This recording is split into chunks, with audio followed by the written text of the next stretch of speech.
Ayatollah Ali Khamenei, kiongozi wa Jamhuri ya Kiislamu, ametahadharisha katika kukabiliana na ongezeko la vikosi vya kijeshi vya Marekani katika eneo hilo, huku akisema kuwa, na hapa namnukuu, "Wamarekani wanapaswa kujua kwamba iwapo wataanzisha vita mara hii, vitakuwa vita vya kieneo."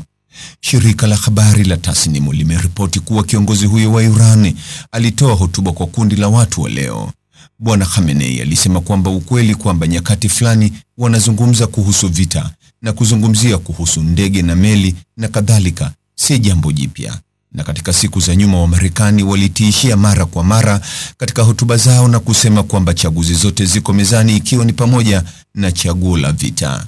Akimzungumzia Rais Donald Trump wa Marekani, kiongozi wa Jamhuri ya Kiislamu ameongeza kuwa sasa bwana huyu pia anadai mara kwa mara kwamba tulileta meli ya kivita na taifa la Irani halipaswi kuogopa na mambo haya. Wananchi wa Irani hawaathiriwi na vitisho hivyo. Bwana Khamenei amesisitiza kuwa Irani sio inayoanzisha vita na haina nia ya kushambulia nchi yoyote, lakini taifa la Iran litatoa pigo kali dhidi ya yeyote anayeshambulia na kuinyanyasa.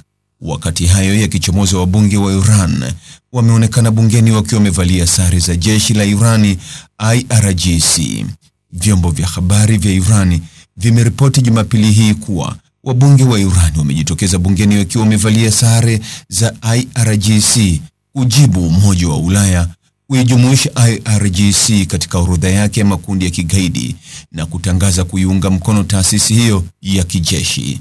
Shirika la habari la Tasnim pia limeripoti kuwa bendera yenye kauli mbiu IRGC ndiyo shirika kubwa zaidi la kupambana na ugaidi duniani pia iliwekwa kwenye jukwaa la kikao cha Majilisi ya Ushauri ya Kiislamu. Wakati wa hotuba kabla ya agizo hilo, wawakilishi hao pia waliimba aibu kwa Ulaya. Umoja wa Ulaya ulitangaza Alhamisi Januari 29 kwamba umeliorodhesha jeshi la walinzi wa mapinduzi ya Kiislamu IRGC kama shirika la kigaidi. Hatua ya hivi majuzi ya Umoja wa Ulaya imeibua hisia kali kutoka kwa maofisa wengi wa Jamhuri ya Kiislamu. Mtazamaji, ni yapi maoni yako kuhusiana na taarifa hii? Andika maoni yako katika sehemu ya ujumbe hapo chini. Like na subscribe pia ili uwe wa kwanza kupata habari wa chungu tele. Hii ni Focus News. Jina langu ni Deo Kaji Makomba.